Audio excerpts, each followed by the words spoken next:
بعد تحفہ درود و سلام کے یہ عرض کر رہا ہے کہ تم کو نبوت سپرد کی جا رہی ہے۔ حضرت نوح علیہ السلام نے جبرائیل کو دیکھا اور دیکھنے کے بعد کہا کہ اللہ نے مجھے نبی بنایا، یہ خوشی کی بات ہے، لیکن کیا تم یہ نہیں دیکھ رہے کہ یہ کتنے برے لوگ ہیں، یہ بالکل ناکارہ ہیں، یہ صرف کفر ہی کفر اختیار کیے ہوئے ہیں۔ ایک صلوات بھیجیے بھیا ذرا سا، اور تھوڑا سا، اس لیے جگہ کم ہے، بیٹا آ جائیے، یہ بیگ بھی تھوڑا سا ادھر کو کر دیجیے۔ ہاں، یہ کتنے برے لوگ ہیں، یہ اپنے شرک پر، اپنے کفر پر اڑے ہوئے ہیں، میں کس طرح سے ان لوگوں کے اندر پیغام حق کو پہنچاؤں گا۔ حضرت جبرائیل علیہ السلام نے حضرت نوح علیہ السلام سے کہا کہ نوح، اس پیغام کے ساتھ ایک پیغام اور ہے۔ وہ کیا ہے؟ کہ تم ادریس کی پوتی سے عقد کر لو۔ حضرت ادریس علیہ السلام کا نام تو آپ نے سنا ہی ہوگا، تم ادریس کی بیٹی سے عقد کر لو، اللہ اس کے ذریعے سے تمہاری پشت پناہی کرے گا۔ میں تو آپ کو کوفے سے لے کر مکہ آ گیا۔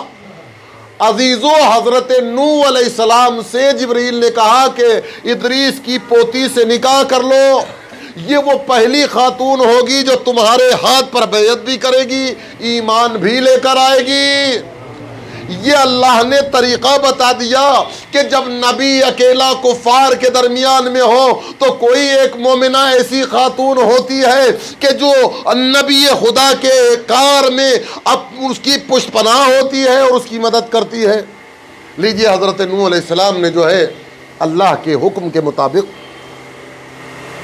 اب حضرت نوح علیہ السلام کی تاریخ ذرا سا ہمیں جو ہے وہ اس منزل تک پہنچنا ہے۔ حضرت نوح علیہ السلام اپنی قوم کو تبلیغ کر رہے ہیں، کار رسالت شروع کر دیا، جہاں پر ان کو لوگ ملتے ہیں اللہ کا پیغام پہنچاتے ہیں، کہو لا الہ الا اللہ۔ لوگ جو ہے وہ دیوانہ کہہ کر، مجنون کہہ کر اور پاگل کہہ کر اور نہ معلوم کتنی نازیبا باتیں کر کر جو ہے وہ حضرت نوح علیہ السلام کو پریشان کرتے ہیں، اور یہاں تک کہ آپ پر پتھر مارتے ہیں۔ حضرت نوح علیہ السلام کھڑے ہوئے ہیں، اللہ کا دین پہنچا رہے ہیں۔ ایک باپ اپنے کاندھے پر اپنے بیٹے کو بٹھا کر جا رہا ہے، اس نے جو ہے حضرت نوح کو تبلیغ کرتے ہوئے دیکھا، اور دیکھنے کے بعد کہا بیٹا کیا تم اس آدمی کو پہچانتے ہو؟ کہ بابا میں نہیں پہچانتا۔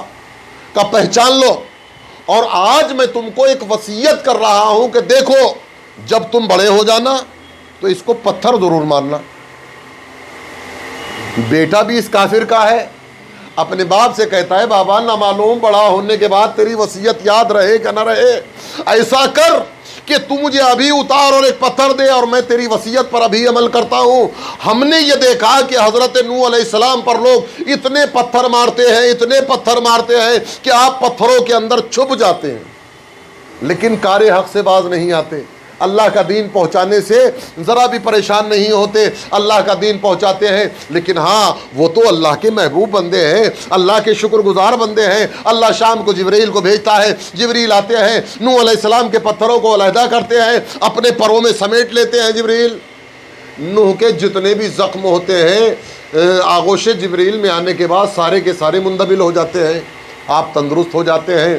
میں نے تو بہت کچھ پڑھ دیا، لیکن آپ خاموش بیٹھے ہوئے ہیں۔ آپ یہ نہ سوچئے کہ ہم 10 بیٹھے ہوئے ہیں، یہ سوچئے گا کہ قرآن میں اللہ کہہ رہا ہے کہ اگر مومنین 10 ہو تو 200 کا مقابلہ کر سکتے ہیں۔ صلوات بر محمد وآل محمد۔ یہاں قلت اور کثرت کی بات نہیں ہے۔ عزیزان گرامی، حضرت نوح علیہ السلام کے زخم جو ہے حضرت جبرائیل اپنے پروں میں لے کر ان کو تندرست کر دیتے ہیں، اور ان کے جتنے بھی زخم ہیں وہ صحیح ہو جاتے ہیں۔ میرے دوستو اور عزیزو، حضرت نوح علیہ السلام ان 5 اولو العزم رسولوں میں پہلے ہیں۔ ہم نے یہ دیکھا کہ اگر نبی، لوگ کہتے ہیں کہ آل محمد اور انبیاء، دیکھیے گا کہ اگر نبی خدا زخمی ہوتا ہے تو ہم نے دیکھا کہ جبرائیل چلا اور چلنے کے بعد اپنے پروں میں لیا، زخم ختم ہو گئے، تندرستی مل گئی۔ لیکن ہم نے دیکھا کہ اگر کوئی فرشتہ زخمی ہو جاتا ہے وہ وہاں سے چلتا ہے کسی دروازے پر آتا ہے وہ نبیوں میں سب سے پہلے ہیں، اولو العزم رسولوں میں حضرت نوح علیہ السلام سب سے پہلے ہیں، اور حسین پنجتن میں سب سے چھوٹے ہیں۔ جبریل چلے، 7 فٹ رزبی آیا، دیکھا یہ زخمی ہے، پریشان حال ہے، رسول نے کہا کہ گہوارے حسین سے مس کر دو۔ ادھر گہوارے حسین سے مس کرنا تھا، فطر اس کو والے پر مل گئے۔ واقعہ پھر کبھی پڑھوں گا، ابھی جو ہے مجھے ایک دلیل دینا ہے میرے دوستوں اور عزیزوں۔ یہ جو گہوارہ امام حسین علیہ السلام تھا یہ کس چیز کا بنا ہوا تھا؟ کوئی بھی آرام سے کہہ دے گا لکڑی کا بنا ہوا تھا۔ میرے دوستوں اور عزیزوں، جب گہوارہ حسین کی لکڑی کے جیسا کوئی ملک نہیں ہو سکتا تو کوئی بد شکل انسان رسول کے جیسا کیسے ہو سکتا ہے؟ صلوات بر محمد وآل محمد۔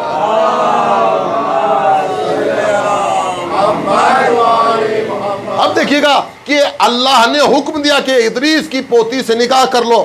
جب حضرت نوح کی زوجیت میں آ گئی، تاریخ نے ان کا نام امورہ بتایا ہے۔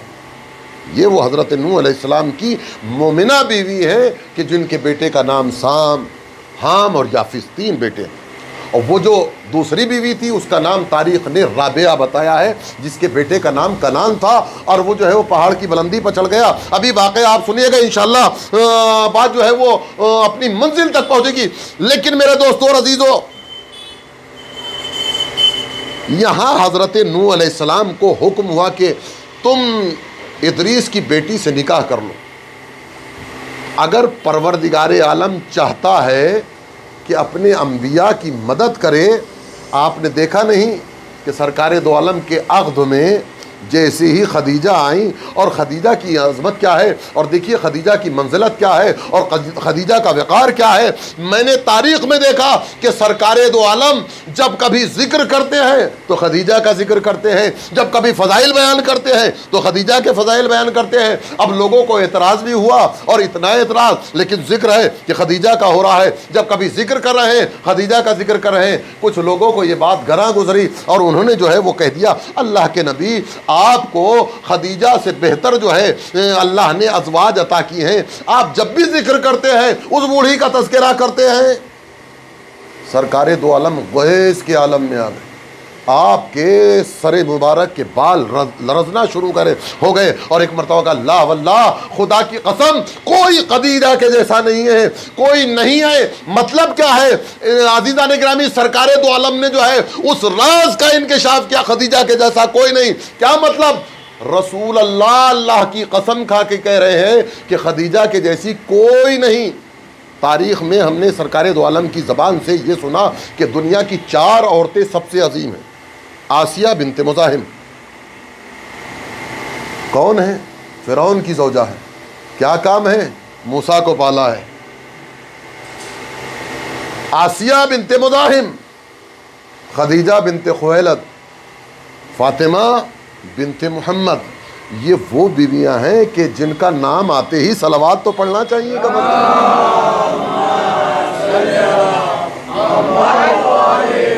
اندازہ لگایا میرے دوستو عزیزو۔ لیکن ان سب میں اگر عظمت کسی کی ہے تو یا فاطمہ کی ہے، یا یوں دیکھا جائے تو فاطمہ کی ماں کی ہے۔ لا واللہ، خدا کی قسم، خدیجہ سے بڑھ کر۔ کیوں؟ اس لیے کہ جب ساری دنیا کفر کے عالم میں پھیلی ہوئی تھی، خدیجہ وہ ہے جس نے سب سے پہلے ایمان کو قبول کیا۔ ایک بات نہیں ہے، جب ساری دنیا، سارا مکہ میری تکذیب کر رہا تھا، اس وقت خدیجہ نے میری تصدیق کی۔ تیسرا جملہ سنیے گا کہ جب سب لوگ اپنا مال مجھ سے بچا رہے تھے، خدیجہ میرے اوپر اپنا مال نثار کر رہی تھی۔ اور آخری جملہ سنیے گا کہ جب سارا مکہ مجھے ابتر کا تانا دے رہا تھا، خدیجہ نے مجھے نسل کثیر عطا کی۔ صلوات بر محمد وآل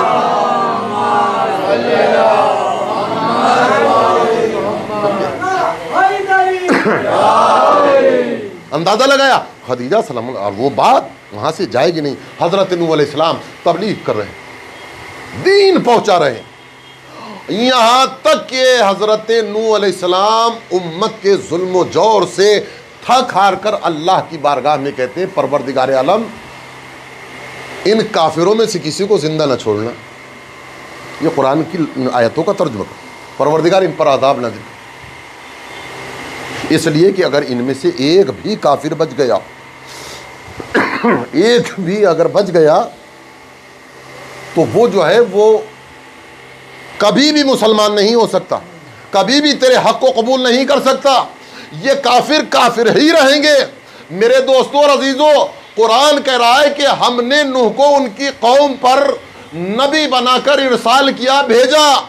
میرے دوستوں اور عزیزوں، اگر نوح جیسا نبی اپنی قوم پر رسول بنا کر بھیجا جائے تو اللہ اس کو کم از کم اتنا علم دیتا ہے کہ قیامت تک کی باتوں کا علم ہو.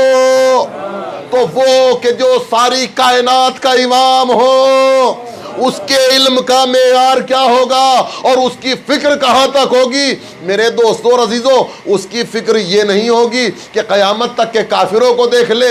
یہ تو اس کی تلوار کا اعجاز ہوگا کہ اس پر چلے گی ہی نہیں جس کی 7 نسلوں میں کیا قیامت تک کوئی مسلمان پیدا ہونے والا ہو.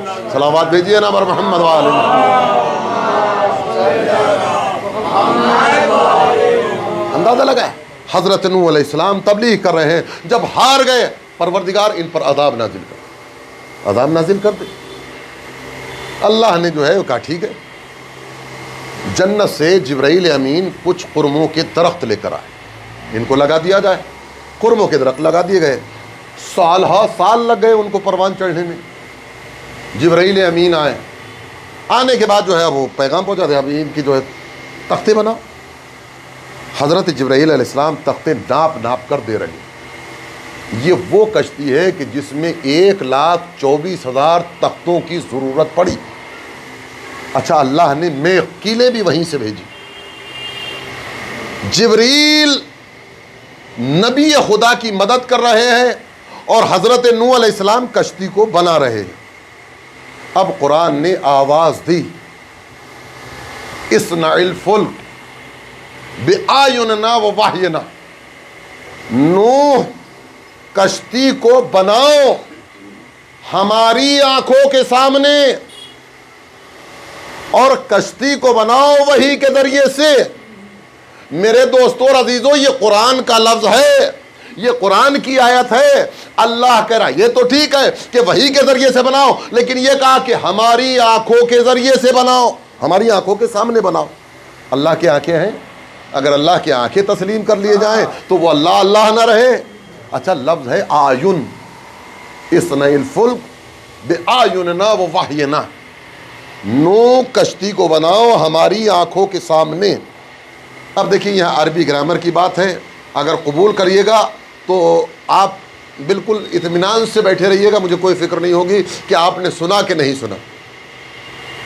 عربی میں ایک کے لیے واحد بولا جاتا ہے، 2 کے لیے اثنین بولا جاتا ہے، جمع کے لیے پلولر کے لیے 3 کے لیے جو ہے جمع کا صیغہ استعمال ہوتا ہے. لیکن جمع کی بھی 2 قسمیں ہیں، ایک جمع سالم، ایک جمع مکسر. جمع مکسر کی بھی 2 قسمیں ہیں، ایک جمع قلت، ایک جمع کثرت.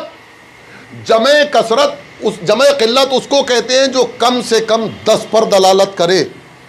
آپ بیٹھے ہوئے ہیں، آیون جمع قلت کا لفظ ہے، کم سے کم 10 آنکھوں کا ہونا ضروری ہے. اصنع الفلک، کشتی کو بناؤ، بِأَعْيُنِنَا، ہماری آنکھوں کے سامنے، وَوَحْيِنَا، ہماری وحی کے ذریعے سے. عزیزان گرامی، سفینہ بن رہا ہے اللہ کی آنکھوں کے سامنے، اس کی وحی کے ذریعے سے، اور حکم ہو رہا ہے کہ اس میں کوئی باہر کی لکڑی نہ لگے گی، کوئی تختہ نہ لگے گا. کیوں؟ اس لیے کہ سارا سامان وہاں سے آیا ہے. آپ نہیں سمجھے کہ اگر بات وہاں کی ہو تو سب وہاں کے ہوتے ہیں. یہ اللہ پہلے ہی دن سمجھانا چاہتا ہے کہ جب سفینے کی بات ہوگی تو باہر کی کوئی چیز نہیں آئے گی. یہاں سفینہ اہل بیت تیار ہو رہا ہے، ازواج رسول میں سے ایک آئی اور آنے کے بعد کہا اللہ کے نبی اجازت ہے کہ میں چادر میں آ جاؤں. تم خیر پر ہو، انک علی الخیر، تم خیر پر ہو، لیکن چادر میں کوئی باہر والا نہیں آئے گا، چادر میں وہی آئے گا کہ جس کا رشتہ وہاں سے ہو۔ صلوات بر محمد و آل محمد۔ اصنع الفلک بوحینا، اصنع الفلک بآیوننا بوحینا۔ اے ابراہیم، اے نوح، کشتی کو بتاؤ ہماری آنکھوں کے سامنے۔ تو یہ جو آیون ہے وہ جمع قلت، کم سے کم 10 پر دلالت کرتا ہے۔ کشتی تیار ہوگی اس کے لیے 10 آنکھوں کا ہونا ضروری ہے۔ ایک آدمی کی کتنی آنکھیں؟ 2، 2 کی کتنی؟ 4، 3 کی کتنی؟ 6، 4 کی کتنی؟ 8، 5 کی کتنی؟ 10۔ میرے دوستو اور عزیزو، سب سن لیا پھر بھی بیٹھے ہوئے ہو؟ ارے کشتی نجات تیار ہوگی لیکن پنجتن کی آنکھوں کے سامنے۔ صلوات بر محمد و آل محمد۔ بس انشاءاللہ وہ آگے کی باتیں جو ہے وہ کل آپ کی خدمت میں عرض کی جائیں گی۔ آپ تمام مومنین سے پھر مؤدبانہ گزارش ہے، دیکھیے آج ماشاءاللہ اچھی خاصی کثرت میں آئے آپ، لیکن اگر وقت پر آ جائیں گے 10 منٹ پہلے آ جائیے، انشاءاللہ ساری باتیں تمام بھی ہو جائیں گی اور پریشانیاں بھی نہیں ہوں گی۔ ایک صلوات بھیجیے بر محمد والے۔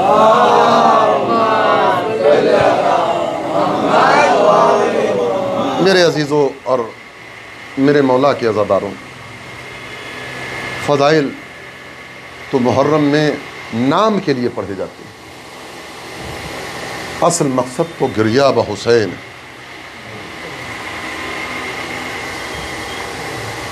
تو دیکھیے میرے مولا کی کیسی مصیبت۔ حسین اس دین کو بچانے کے لیے مدینے سے رخصت ہو رہے ہیں۔ مدینے سے رخصت ہونا حسین کے لیے آسان نہیں۔ کون سی بات کا تذکرہ کروں؟ ولید نے حسین کو دربار میں طلب کیا، امام حسین علیہ السلام جا اور کہہ دینا میں آتا ہوں۔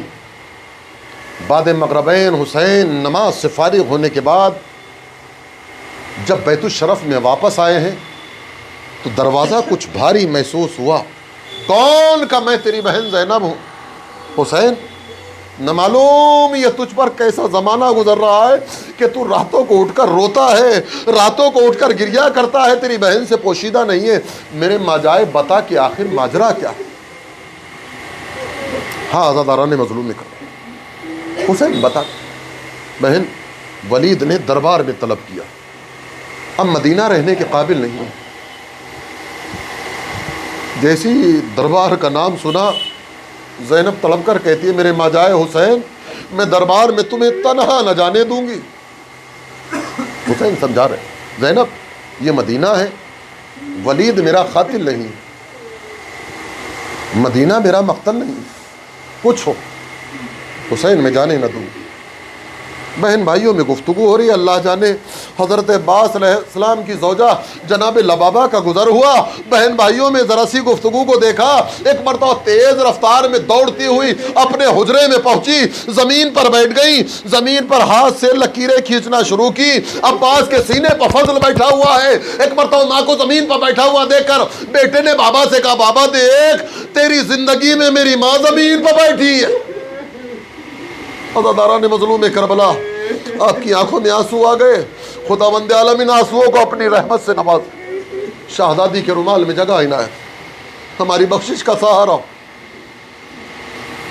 لبابہ کا باس تو لیٹا ہوا ہے، میں دیکھ رہی ہوں کہ شہزادی کہہ رہی ہے کہ حسین جانے نہ دوں گی جب تک کوئی ضامن نہ ہوگا۔ تو یہاں لیٹا ہوا عباس تیزی کے ساتھ حسین حسین اب تک پہنچے۔ اب جو دیکھا زینب نے عباس کو آتے ہوئے ایک مرتبہ حسین کی ابا کا دامن چھوڑ دیا۔ عباس نے بی بی کے قدموں کو پکڑا، شہزادی غلام کے لیے کیا حکم ہے؟ کہا عباس دیکھ میرا ماجایا دربار میں جانا چاہتا ہے، اب جب کہ تو آ گیا ہے مجھے اطمینان ہے، حسین جہاں جانا ہے چلے جاؤ۔ عباس حسین کی قد و قامت کو دیکھ، حسین کا لباس دیکھ، حسین کا امامہ دیکھ، حسین کی چادر کو دیکھ۔ دیکھ عباس جیسا حسین جا رہا ہے زینب ویسا ہی واپس لے گی۔ اور کوئی حکم شہزادی؟ بس امام حسین علیہ السلام سے گفتگو ہوئی. عباس علیہ السلام نے کہا کہ آقا میں تنہا نہیں، میرے سارے شاگرد جائیں گے. ٹھیک ہے عباس. امام حسین علیہ السلام تمام بنی ہاشم کے جھرمٹ میں ولید کے دربار تک پہنچے. جیسے ہی دربار کا دروازہ آیا، حسین نے عباس کو روک دیا. ایک مرتبہ عباس نے جھکی ہوئی نگاہیں حسین کی بارگاہ میں عرض کیا، آقا یہاں رک جاؤں، آج تو شہزادی سے وعدہ کر کے آیا ہوں کہ عباس یہ ولید کے دربار کا دروازہ ہے، تو حیدر کرار کا بیٹا ہے، یہ دروازہ خیبر کے مقابلے میں کچھ نہیں. جب میری آواز بلند ہو پھر تو جانے اور دروازہ جانے. حسین دربار میں پہنچے. کیا کزلیل شام واصل جہنم ہو گیا. میں اپنے جملوں میں کہہ رہا ہوں. حسین نے کہا انا للہ و انا الیہ راجعون. کہا آپ سے بیعت طلب کی ہے. کہ بیعت جیسی چیز اس رات کے اندھیرے میں تو بھی پسند نہیں کرے گا، کل دن کے اجالے میں میں جواب دوں گا. یہ کہہ کر وہ بھی مان گیا. جانے لگے حسین. مروان بیٹھا ہوا تھا پہلو میں. ولید اگر آج حسین تیرے ہاتھ سے چلے گئے تو پھر تیرے ہاتھ کبھی نہیں آئیں، پھر تیرے ہاتھ کبھی نہیں آئیں. حسین پلٹے اور پلٹنے کے بعد کہا یا ابن الزرقاء، او بدکار عورت کے بیٹے، تو مجھے نانا کے شہر میں قتل کی دھمکی دے رہا ہے. حسین کی آواز کا بلند ہونا تھا. ولید کے دربار کا دروازہ ٹوٹا. تمام بنی ہاشم سمٹ کے دربار میں آ گئے. ایک مرتبہ عباس کہتے ہیں آقا بس اس کا نام بتا دو کہ جس نے آپ کی شان میں گستاخی کی ہو. ہائے عباس کا صبر. حسین نے عباس کے سینے پہ ہاتھ رکھا. عباس صبر کرو. کہ آقا آج تو میں بی بی سے وعدہ کر کے آیا ہوں. حسین ایک طرف ہو گئے. عباس کا غیظ، یہ نہیں کہ کوئی اطاعت میں کمی ہے، لیکن میرے دوستو یہ لمحوں کی بات ہے. عباس ایک طرف کو ہٹے لیکن عباس کا غیظ کم نہیں ہو رہا. ایک مرتبہ حسین بڑھے. عباس سے تو کچھ نہ کہا، علی اکبر کے پاس پہنچے اور علی اکبر کے کان میں کچھ کہا. علی اکبر نے بابا کی بات سنی. آخری جملہ یاد دارو، اکبر حسین کی بات سننے کے بعد دربار سے جا رہے. اکبر کو جاتا ہوا عباس نے دیکھا. دوڑ کر عباس اکبر کے سامنے جا گئے، بیٹھ گئے. کیسے؟ اپنے گھٹنوں کو طے کر لیا. ظالم ادب طے، بالکل جیسے ایک غلام اپنے آقا کے سامنے بیٹھتا ہے. اکبر کی ابا کا دامن پکڑ کر ایک جملہ کہا، اکبر تیرا چچا یا استاد سمجھ کر نہیں، میں تجھے رسول سمجھ رہا ہوں، خود کو علی سمجھ رہا ہوں. یہ بتا کہ تیرے بابا نے تیرے کانوں میں کہا تو کیا کہا کہ تو دربار چھوڑ کر جا رہا ہے؟ کہ چچا برداشت کر لو گے؟ کیا سن سکو گے؟ کہ اکبر بتا تو صحیح تیرے بابا نے کیا کہا؟ کہ چچا میرے بابا نے کہا کہ میرے لال جلدی سے جا اور سکینہ کو لے آ، تیرے چچا کا غصہ ٹھنڈا نہیں ہوتا. عزاداران مظلوم کربلا. عباس نے کہا ہے سرد کھینچی اور ایک جملہ کہا، اکبر کہاں یہ دربار نجیب، کہاں میری سکینہ؟ میں کہوں گا مولا ارے کلاپ نہ ہوں گے، دربار وہی ہوں گے. سکینہ کان زخمی، لبوں سے خون ٹپکتا ہوا بے مخنوط. وَسَيَعْلَمُ الَّذِينَ ظَلَمُوا أَيَّ مُنقَلَبٍ يَنقَلِبُونَ. ماتم حسین دعا پھر کسی ٹائم.